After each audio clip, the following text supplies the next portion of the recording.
Antes de ir para a pergunta, eu queria aproveitar para me apresentar. O meu nome é Rafael Palhares Simoncelli. Eu sou diretor de desenvolvimento de negócios da Ocean Winds no Brasil e na América do Sul. Queria também apresentar a Ocean Winds, claro. A Ocean Winds é uma JV global, criada pela EDP e pela Engie em 2019, uma empresa criada exclusivamente para desenvolver projetos eólicos offshore, e que de lá para cá cresceu consideravelmente. Hoje a OW é uma das líderes globais no desenvolvimento de eólicas offshore no mundo. A empresa conta com um portfólio em direitos adquiridos que já ultrapassam 18 gigawatts, dos quais a gente já tem 1,4 gigawatts em operação, 1,9 gigawatts em construção e 15,4 gigawatts em desenvolvimento, tudo isso com direito, com exclusividade adquirida. Dito isso, não podia deixar de agradecer a organização do Brasil Wind Power, e aí, do grupo também, Canal Energia. Um privilégio poder estar aqui falando um pouco sobre eólica offshore, sobre o cenário energético brasileiro como um todo. E essa é uma pergunta recorrente que nós do mercado offshore a gente tem respondido, de por que investir no Brasil. Eu vou tentar falar primeiro do ponto de vista das eólicas offshore. Talvez depois a gente possa falar mais à frente da conjuntura que o país vem passando e que o planeta, de certo modo, vem passando quando a gente trata de energia renovável. Tá? Eólica offshore no Brasil não é uma questão de se. A gente brinca que não é uma questão de se vai ter eólica offshore no Brasil. É uma questão de quando. E por quê? O Brasil ele tem uma costa muito extensa, a gente está falando aí de 7 mil quilômetros de costa. Boa parte dessa costa apresenta uma ondulação favorável, A gente, graças a Deus, a gente não tem tsunamis no Brasil, furacões, tornados. A gente tem uma geomorfologia favorável, as águas são rasas, geralmente o fundo é propício para a instalação de fundações eólicas offshore, e a gente tem ventos que são fortes, constantes, e no caso do Brasil a gente tem observado, é óbvio que a gente precisa ainda estudar com maior profundidade, que esses ventos ventam justamente no momento de aumento de carga, e justamente quando outras fontes renováveis estão saindo do grid, já passam a não gerar. Isso tem um valor diferencial para a fonte. Então, quando a gente pensa no Brasil, a gente tem claramente que esse mercado vai acontecer. A gente não sabe exatamente quando. Eu posso garantir que começa na próxima década, porque offshore wind é uma tecnologia que precisa de tempo para ser estudada. A gente acho que vai falar um pouquinho disso mais à frente, eu espero, pelo menos. Mas a gente olha para o Brasil e a gente fala de potenciais gigantescos. Você pega o estudo da EP, o estudo do World Bank, eles falam de 700 gigawatts de potencial. E de um potencial que tem tudo para ter um preço acessível e que, mais do que isso, que carrega junto desse preço acessível toda uma cadeia de valor que tende a ser constituída no Brasil. Então, quando a gente fala de um projeto de eólica offshore, ou do projeto eólico offshore brasileiro, a gente está falando só da geração de energia, mas de toda uma cadeia de valor que vem desde lá do minério até a geração de energia na ponta. Então, por que investir no Brasil? Porque o Brasil tem todas as condições, desde um recurso eólico super favorável até o minério, para a gente beneficiar e, de repente, construir as bases do aerogerador, passando também pela cadeia produtiva. O Brasil é referência global quando a gente fala de exploração de combustível de óleo e gás offshore.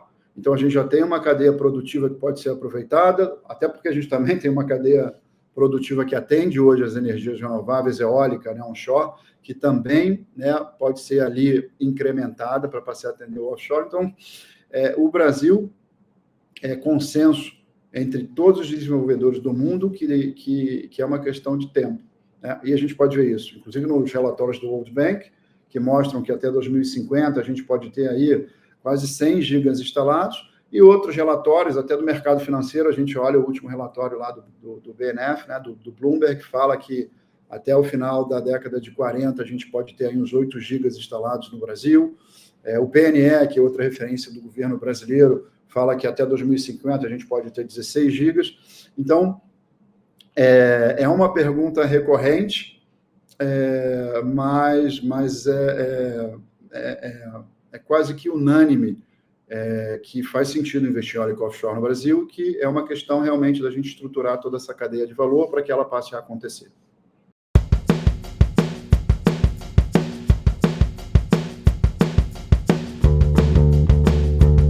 Bom, as expectativas para a OW em 2025 seguem muito positivas, embora o contexto político global muitas vezes não favorece, né? Como eu disse, a empresa está implantando aí 1,9 gigawatt, então a gente espera finalizar boa parte desses projetos que estão em construção ainda esse ano, e seguir crescendo como um todo no mundo. A gente tem uma carteira de projetos de desenvolvimento muito grande.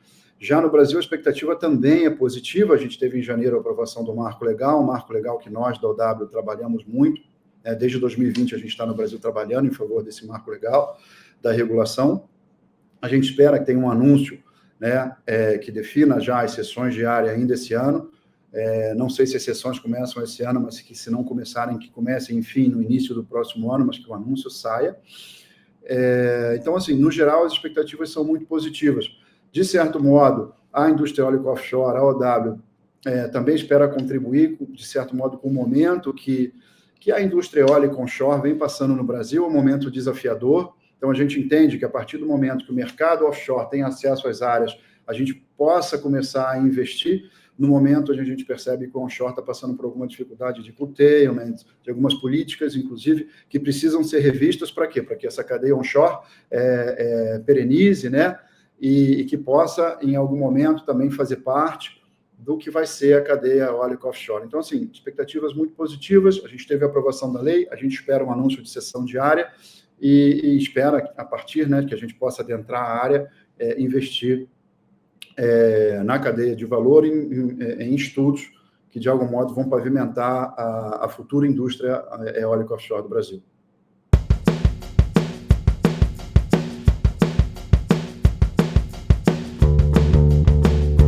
A gente está vendo movimentos políticos, né, no exterior. A gente pode citar Estados Unidos, que, de algum modo, representam um retrocesso aí no processo de transição energética, e que é óbvio que isso, globalmente falando, é um retrocesso, né? Em um momento que o mundo passa por severas transformações, mudanças climáticas, todo esforço em favor da transição energética tem seu mérito, e esse é um recuo. Então, a nível global, eu acho que é um problema para a sociedade como um todo.